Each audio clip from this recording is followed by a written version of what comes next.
रक्षाबंधन क्यों मनाया जाता है? 10 पौराणिक मान्यताएं। हिंदू कैलेंडर के अनुसार श्रावण माह की पूर्णिमा को रक्षा बंधन या कहें कि राखी का त्योहार मनाया जाता है। आओ जानते हैं इस त्योहार को मनाए जाने संबंधी 10 पौराणिक मान्यताएं। एक भविष्य पुराण में कहीं पर लिखा है कि सबसे पहले इंद्र की पत्नी शची ने वृत्तसुर से युद्ध में इंद्र की रक्षा के लिए रक्षा सूत्र बांधा था। इसलिए जब भी कोई युद्ध में जाता है तो उसकी कलाई पर कलाया, मौली या रक्षा सूत्र बांधकर उसकी पूजा की जाती है। देवी लक्ष्मी ने राजा बलि को अपना भाई बनाकर हाथों में अपने पति की रक्षा के लिए यह बंधन बांधा था और अपने बंधक पति श्रीहरि विष्णु को अपने साथ ले गई थी। दूसरी कथा हमें स्कंद पुराण, पद्म पुराण और श्रीमद् भागवत पुराण में मिलती है। कथा के अनुसार भगवान विष्णु ने अदिति के गर्भ से वामन अवतार लिया और ब्राह्मण के वेश में असुरराज राजा बलि के द्वार भिक्षा मांगने पहुंच गए। चूंकि राज बलि महान दानवीर थे तो उन्होंने वचन दे दिया कि आप जो भी मांगोगे मैं वह दूंगा। भगवान ने बलि से भिक्षा में 3 पग भूमि की मांग ली। बलि ने तत्काल हाँ कर दी, क्योंकि 3 पग ही भूमि तो देना थी। लेकिन तब भगवान वामन ने अपना विशाल रूप प्रकट किया और 2 पग में सारा आकाश, पाताल और धरती नाप लिया। फिर पूछा कि राजन अब बताइए कि तीसरा पग कहाँ रखूं? तब विष्णु भक्त राजा बलि ने कहा, भगवान आप मेरे सिर पर रख लीजिए। और फिर भगवान ने राजा बलि को रसातल का राजा बनाकर अजरअमर होने का वरदान दे दिया। लेकिन बलि ने इस वरदान के साथ ही अपनी भक्ति के बल पर भगवान से रात दिन अपने सामने रहने का वचन भी ले लिया। 3 भगवान को वामनावतार के बाद पुनः लक्ष्मी के पास जाना था, लेकिन भगवान ये वचन देकर फंस गए और वे वहीं रसातल में बलि की सेवा में रहने लगे। उधर इस बात से माता लक्ष्मी चिंतित हो गई। ऐसे में नारद जी ने लक्ष्मी जी को एक उपाय बताया। तब लक्ष्मी जी ने राजा बलि को राखी बांध अपना भाई बनाया और अपने पति को अपने साथ ले आईं। उस दिन श्रावण मास की पूर्णिमा तिथि थी। तभी से यह रक्षा बंधन का त्योहार प्रचलन में है। 4 माना जाता है कि राजसूय यज्ञ के समय जब श्री कृष्ण ने शिशुपाल का वध कर दिया था तो तब उनकी अंगुली से खून बहने लगा था। इसे देखकर द्रौपदी ने तुरंत ही अपनी साड़ी का एक टुकड़ा फाड़कर उनकी अंगुली पर बांध दिया था। इस कर्म के बदले श्री कृष्ण ने द्रौपदी को आशीर्वाद देकर कहा था कि एक दिन मैं अवश्य तुम्हारी साड़ी की कीमत अदा करूंगा। इन कर्मों की वजह से श्री कृष्ण ने द्रौपदी के चीरहरण के समय उनकी साड़ी को इस पुण्य के बदले ब्याज सहित इतना बढ़ाकर लौटा दिया और उनकी लाज बच गई। कहते हैं कि इसी के बाद रक्षा बंधन पर बहन द्वारा राखी बांधने की परंपरा की शुरुआत हुई थी।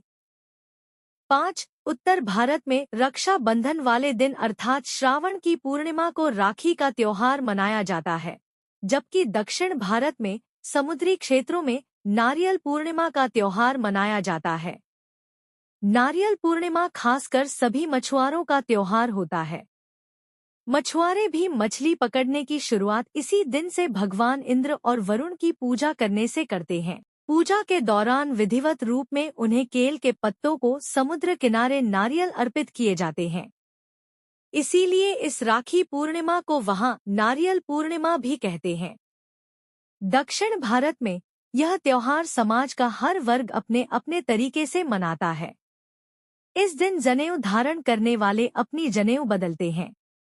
इस कारण इस त्योहार को अबित्तम भी कहा जाता है। इसे श्रावणी या ऋषि तर्पण भी कहते हैं। 6 प्राचीन काल से ही राखी के रूप में मौली या कलावा बांधने का प्रचलन रहा है। हाथ के मूल में 3 रेखाएं होती हैं, जिनको मणिबंध कहते हैं। भाग्य व जीवन रेखा का उद्गम स्थल भी मणिबंध ही है। इन तीनों रेखाओं में दैहिक, दैविक व भौतिक जैसे त्रिविध तापों को देने व मुक्त करने की शक्ति रहती है। इन मणिबंधों के नाम शिव, विष्णु व ब्रह्मा है। इसी तरह शक्ति, लक्ष्मी व सरस्वती का भी यहाँ साक्षात वास रहता है। जब हम कलावा का मंत्र रक्षा हेतु पढ़कर कलाई में बांधते हैं तो यह 3 धागों का सूत्र त्रिदेवों व त्रिशक्तियों को समर्पित हो जाता है, जिससे रक्षा सूत्र धारण करने वाले प्राणी की सब प्रकार से रक्षा होती है। 7 शास्त्रों का ऐसा मत है कि मौली या राखी बांधने से त्रिदेव ब्रह्मा, विष्णु व महेश तथा तीनों देवियों लक्ष्मी, पार्वती व सरस्वती की कृपा प्राप्त होती है।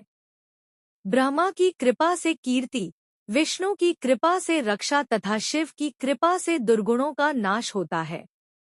इसी प्रकार लक्ष्मी से धन, दुर्गा से शक्ति एवं सरस्वती की कृपा से बुद्धि प्राप्त होती है। यह मौली किसी देवी या देवता के नाम पर भी बांधी जाती है, जिससे संकटों और विपत्तियों से व्यक्ति की रक्षा होती है।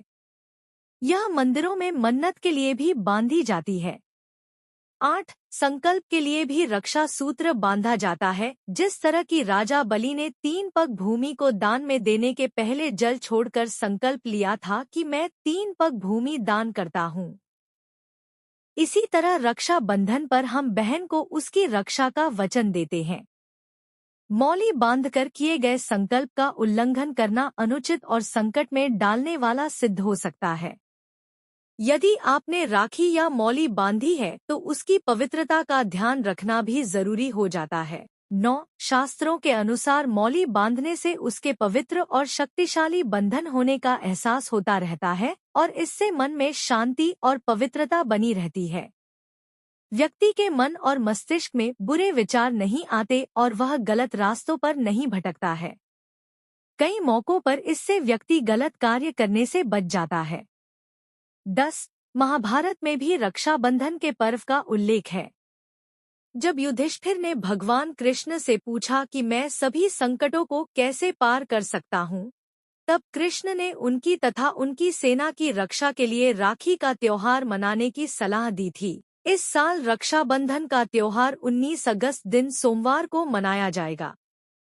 इस दिन बहनें अपने भाई की रक्षा के लिए उसकी कलाई पर रक्षा सूत्र बांधती हैं, तिलक लगाती हैं और उसकी लंबी उम्र की कामना करती हैं।